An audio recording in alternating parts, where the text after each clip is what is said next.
On this episode of Redlit, Attack Me? Get ready for doom. You have run out of a Mulfax shuffle time. Attack me? Get ready for doom. I have had migraines since I was 3 or 4. Sometimes they start slow and sometimes they hit like a hammer. I can be instantly unable to function if they hit quickly. In college this could be a huge problem as the only available medications just knock you out. So you didn't care that you hurt and wanted to vomit. My freshman year, 1987, I was at a party for my roommate's boyfriend's birthday. I had never had champagne and didn't know it was a migraine trigger. I took a sip or two of champagne and instantly got a migraine. We were at someone's house about 20 minutes away from the dormitory. My roommate didn't want to leave the party, so she arranged for a guy she knew to drive me home. She had no idea what he was really like. She just knew him from a few parties. On the drive that I thought was to my dorm, this guy pulls over on the side of the road in an undeveloped area. No one was around. He sexually assaulted me and left me on the side of the road. I didn't even know where I was, much less how to get back to the dorm or to a hospital. After a while, some lady found me curled up on the side of the road. She thought I was dead.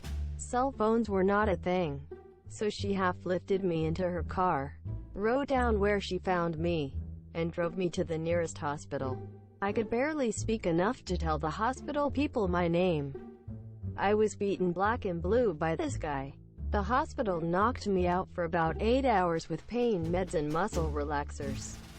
Once they were sure I didn't have a head injury, he only hit me in places that it would not show. My roommate didn't get home until about a day after I did. She was staying at her boyfriend's dorm room, or she probably wouldn't have come home as early as she did, but her parents called at the same time every weekend and she had to be home for that. She was shocked when she saw how beat up I looked. I asked her how she knew that guy and learned she didn't really. He was just at a party now and then. I wasn't happy with the situation, or that she'd let some creep she barely knew drive me somewhere. She felt really guilty, but guys don't advertise that they like to rape girls. She did have some information on the guy. He didn't live in our city but instead went to a really Christian school with a great law school. He was in law school and was visiting for the party. His dad was a really well-known lawyer for a televangelist church. That was the beginning of what I learned about him. Remember, the internet was in its infancy and social media did not exist. I called some other people who knew him from the party and got some information from them. I learned his girlfriend's name.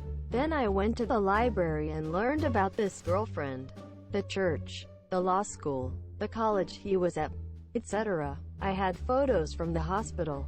I had declined to press charges because even then I knew that it would be hard to prove. Even with all the bruises, it would be my word against his. He was from a good family and went to a Christian college and law school. My family was not prominent, and I was wearing a miniskirt that night. At the time, it was normal for lawyers to smear rape victims based on what they wore, if they had a drink, especially if they were under 21, etc. I didn't want to have to deal with all of that. I just wanted to ruin his life without having it ruin mine. I got phone numbers for the dean of his law school, the head of the college overall, for his father, for his girlfriend, and for the person who owned his apartment complex.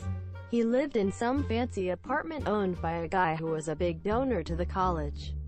It was for people getting master's or law degrees or medical degrees after they already had bachelor degrees. The apartments were given out as a type of scholarship to the school, and they were supposed to be really nice. I never went there, so I don't know firsthand what they're like, but I heard about them from this guy's friends. I wrote some letters, including tear stains that made some of the writing blur a bit. I included copies of the photos of my bruises. I said that I didn't want to press charges because I knew it would be an embarrassment to the college, law school, televangelist, his parents, whichever one fit the person I was writing to. I just thought they ought to know because he could harm a member of their family, congregation, school. He could also be a huge publicity nightmare if he did this to someone else, and I didn't want that. Because I believed in their message sent to the church and the school. I called the girlfriend. Her number was in the phone book, and told her that her boyfriend raped and beat me. She cried, and said he had beaten her too, but she thought it was her fault. I told her the rape was not my fault. I was trying not to puke when he attacked me. I told her to stop seeing him and have nothing to do with him if he treated her that way. She said that her family would be upset as he was from such a good family and he was so well thought of at the law school. I didn't tell her that I was working on ruining that for him this year. I sat back and waited for things to happen after I mailed the letters. His family was shocked but not surprised. They wrote me an apology, saying he had been in trouble before but they thought he had gotten better after the church intervened in his life. Apparently he hadn't, and they were cutting ties to him. Monsieur, the man who owned the apartments, actually called me. He wanted to hear what happened from me so he could figure out if I was telling the truth.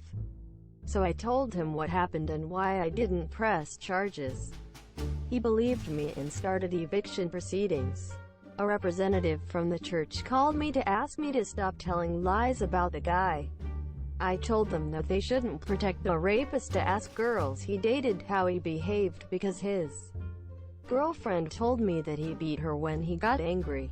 They were shocked. I never heard from the college, but the dean of the law school called me. He asked if I told the truth and assured him that I had. DNA wasn't commonly used. It was first used in a criminal case that year, so it was my word versus his word. Just the accusation was enough to have the guy kicked out of law school, especially with the photos of my bruises and the tear stains on my letters, which was the reason I wrote them out by hand and let myself cry while I wrote them. Apparently those accepted to that law school should be above reproach. I don't know if they would have handled it the same way if I tried to prosecute the guy. But since I was trying to keep it quiet so I didn't harm the school's reputation, it meant I was a good Christian girl who could be believed. I was actually surprised that the letters had so much success. I expected his father to send a letter telling me to stop slandering, libeling his son. The letter saying they were cutting all ties to him was a surprise, but a good one.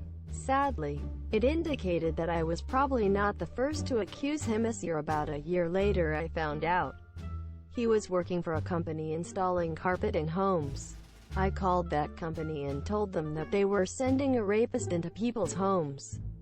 I even offered to send photos of the bruises if they wanted. The woman that I spoke to was horrified. Just the idea that he had been accused of rape, and that I cared enough to call when I learned he was going into people's homes, was enough for her. I learned that not only did the company fire him, they called other companies and told them what a liability he would be if they hired him. He had started to drink heavily by that point, at least according to the friends who knew him at my school. I went on with my life, got therapy to help me cope, eventually got married and have had almost 30 years with an amazing husband. I don't know what happened to this guy, but I know he never became a lawyer. His dream. I know that I made his life a lot harder. I did Google him a few years ago. He has had many arrests and has spent quite a few years behind bars.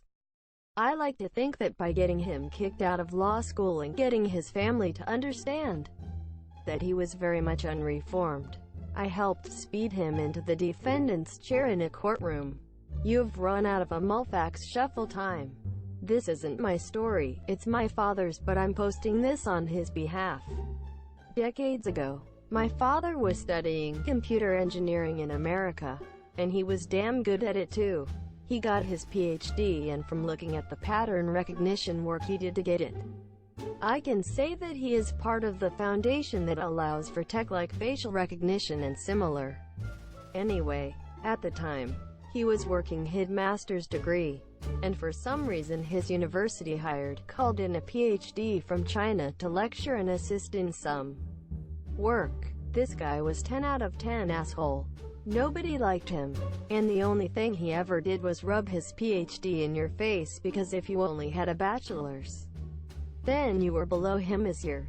This guy would disrupt things, cut you off constantly, dismiss your opinions, etc. At some point, my father and his friends got sick of his shit, so they developed a simple, yet infuriating plan to put the guy in his place. One day, the guy goes to log into the uni system, only to be met with a message saying, "Error. You've run out of a Mulfax shuffle time. Please contact your local administrator." Of course, my father and his friends were the go-to people for this issue. So, this man had to humble up and go ask my father what this error was, as he had no clue what a Mulfax shuffle time was. Nobody did. It didn't exist. Anyway, my father smiles at the guy, as says, "Ah yes, our system run on a Mulfax shuffle time. If you want more, you'll have to fill in Form 27B6. For those of you who don't recognize that reference, Form 27B6 is from the movie Brazil, where a man was told to threaten people with this seemingly non-existent joke form. Is your people who weren't aware of the trick would back off when asked about whether they had first filled this form is your. Anyway, the guy had to read through and fill in a couple of pages of this falsified form, after which he was awarded a couple more hours of a Mulfax shuffle time. This continued on for months, before the guy finally got sick of having to fill out the form over and over again, dropping what he was doing so he could get more time on the university's computers. So, he decided to refer to the manual on a Mulfax shuffle time. My dad tells me that you could access manuals to things like this by typing something in the command prompt, or something like that. Anyway, little did he know my dad had gone ahead and written a full manual on a Mulfax of a T with like 100 pages that he just didn't have the patience to look through and study in detail. So, this guy had to keep dealing with it day in day out for a long time, having to do this annoyingly painstaking task for every few hours he spent on the computer. Eventually, my dad decided that the guy probably suffered enough, and the experience did seem to humble him enough to accept my dad's offer to grab a drink when they were free. They chatted like mates for a bit, before my dad brought up a Mulfax shuffle time and they laughed about it, and then offered to give them some permanent shuffle time. Throughout all of it, the guy never suspected a thing, and unless he browses Reddit he probably never will. TL. Dr. A PhD was an asshole to my dad and his friends in university. So my dad secretly forced him to waste time filling in a form every few hours or he'd be locked out of the university's computer systems.